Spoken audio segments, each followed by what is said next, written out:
News SRH HCA వివాదంలో కీలక పరిణామం జరిగింది. హెచ్సీఏ అధ్యక్షుడు జగన్ మోహన్ రావుతో పాటు పాలకవర్గం సభ్యులను అదుపులోకి తీసుకున్నారు. ఐపీఎల్ టికెట్ల వ్యవహారంలో విజిలెన్స్ రిపోర్ట్ ఆధారంగా సీఐడీ చర్యలు చేపట్టింది. హెచ్సీఏ అధ్యక్ష హోదాలో జగన్ మోహన్ రావు ఎస్ఆర్హెచ్ ఫ్రాంచైజీని బెదిరించినట్లు అభియోగాలు ఉన్నాయి. ఇక 20% టికెట్లు ఫ్రీగా ఇవ్వాలని ఎస్ఆర్హెచ్ ని డిమాండ్ చేసినట్లు గుర్తించారు.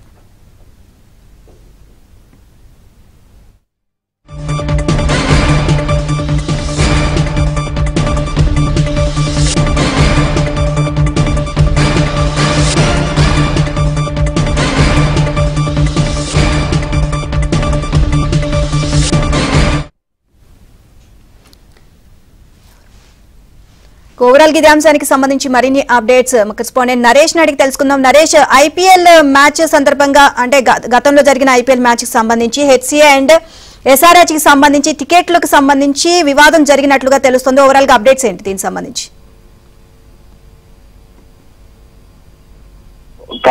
టీమ్ ని ఏదైతే కార్యవర్గ సభ్యులను సిఐడి అరెస్ట్ చేసింది.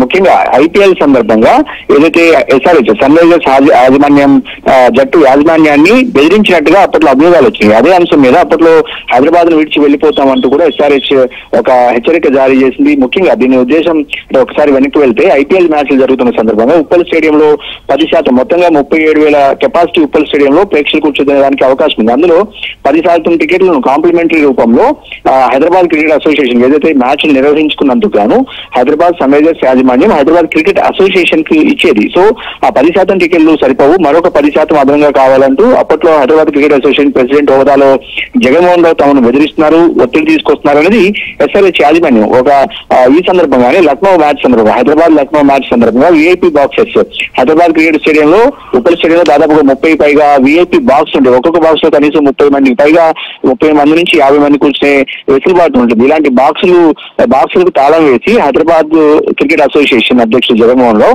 ఎస్ఆర్హెచ్ యాజమాన్యాన్ని ఇబ్బందులు పెట్టారని అప్పట్లో అభియోగం. ఈ అంశం మీద ప్రభుత్వం రేవంత్ రెడ్డి ప్రభుత్వం ఒక విజిలెన్స్ కమిటీని వేసింది అప్పట్లో. సో ఈ కమిటీ వాస్తవాలను తెలుసుకుంది, చాలా మందిని విచారించింది. అప్పుడు జరిగిన వ్యవహారాలన్నింటి మీద హైదరాబాద్ క్రికెట్ అసోసియేషన్ కార్యవర్గ సభ్యులను కూడా విచారించిన తర్వాత జగన్మోహన్ రావు ప్రమేయం ఉంది, 10% టికెట్లు తనకు వ్యక్తిగతంగా కావాలంటూ కూడా హైదరాబాద్ సన్ రైజర్స్ యాజమాన్యాన్ని జగన్మోహన్ రావు బెదిరించిన నేపథ్యంలో నిజ నిర్ధారణ కావడంతో ఆయన అరెస్ట్ చేశారు.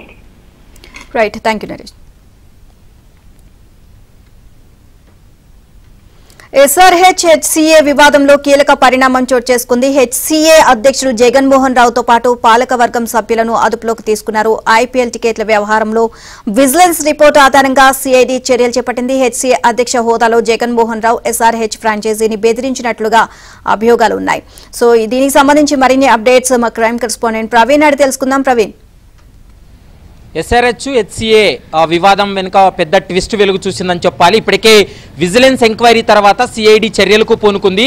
గతంలో ఎస్ఆర్హెచ్ టీంను హెచ్సీఏ హైదరాబాద్ క్రికెట్ అసోసియేషన్ పాలక మండలితో పాటు అధ్యక్షుడు జగన్మోహన్ రావు బెదిరింపులకు దిగాడంటూ కూడా గతంలో వాళ్ళు హెచ్సీఏ యొక్క వాళ్ళు చేస్తున్నటువంటి వాటిపైన వారి వేధింపులపైన గతంలో ఒక లేఖను కూడా విడుదల చేసినటువంటి పరిస్థితి కూడా కనపడింది.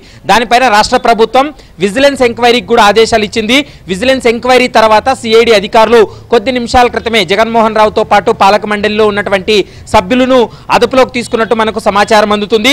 ముఖ్యంగా ఎస్ఆర్హెచ్ టీం హైదరాబాదు ఉప్పల్ స్టేడియంలో మ్యాచ్లు జరుగుతున్నటువంటి క్రమంలో 10% టికెట్లు తమకు ఇవ్వాలంటూ కూడా ఎస్ఆర్హెచ్ టీం పైన వారు ఒత్తిడి తీసుకురావడం జరిగింది.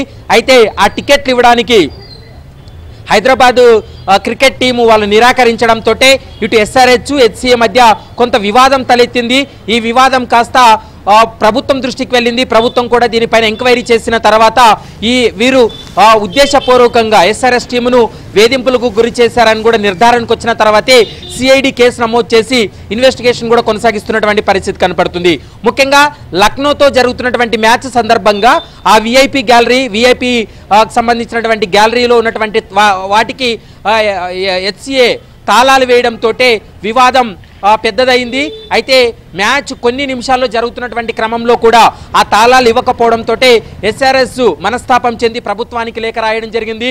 సోషల్ మీడియా వేదికగా కూడా హైదరాబాద్ క్రికెట్ అసోసియేషన్కి సంబంధించిన సభ్యులపైన వాళ్ళు కొన్ని ఆరోపణలు చేసినటువంటి పరిస్థితి కూడా కనపడింది. కాబట్టి దానిపైన విజిలెన్స్ ఎంక్వైరీ చేసిన తర్వాత వీళ్ళు ఈ 10% టికెట్లను ఏ విధంగా వీళ్ళు బయట మార్కెట్లో అమ్మకాలు చేస్తున్నట్లు ఇప్పటికే విజిలెన్స్ ఎంక్వైరీలో కూడా తేలినటువంటి పరిస్థితి ఉంది.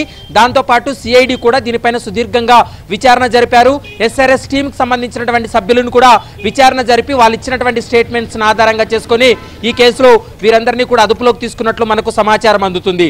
ఒక దశలో హైదరాబాద్ని వదిలి వెళ్ళిపోతామంటూ కూడా ఎస్ఆర్ఎస్ టీం కూడా ఎస్ఆర్ఎస్ యాజమాన్యం కూడా చెప్పినటువంటి పరిస్థితి కనపడింది. అయితే ప్రభుత్వం అయితే మాత్రం వాళ్ళకు అండగా నిలిచింది. మీరు ఎట్టి పరిస్థితుల్లో మీకు కావాల్సినటువంటి సౌకర్యాలు కావచ్చు, ఇక్కడ ఎలాంటి ఇబ్బందులు తలెత్తకుండా రాష్ట్ర ప్రభుత్వం చూసుకుంటుందంటూ కూడా వారికి కొంత భరోసా ఇవ్వడంతో మిగిలినటువంటి మ్యాచ్లన్నింటినీ కూడా ఉప్పల్ స్టేడియంలో పెట్టినటువంటి పరిస్థితి ఉంది. అయితే ఉప్పల్ స్టేడియంలో హైదరాబాద్తో జరిగినటువంటి మ్యాచ్లన్నిటిపైన కూడా 10% టికెట్లు తమకు ఇవ్వాలని ఒత్తిడి చేయడం, మరోవైపు లక్నో మ్యాచ్ జరుగుతున్నటువంటి క్రమంలో అక్కడ వాళ్ళు ఆ తాళాలు ఇవ్వకుండా గ్యాలరీని మొత్తం కూడా బ్లాక్ చేసినటువంటి పరిస్థితులు ఉన్నాయి. వీటన్నిటిపైన కూడా సుదీర్ఘంగా విచారణ జరిపిన తర్వాతే చర్యలు తీసుకున్నారనేది మనకు స్పష్టంగా అర్థమవుతుంది. Right, thank you.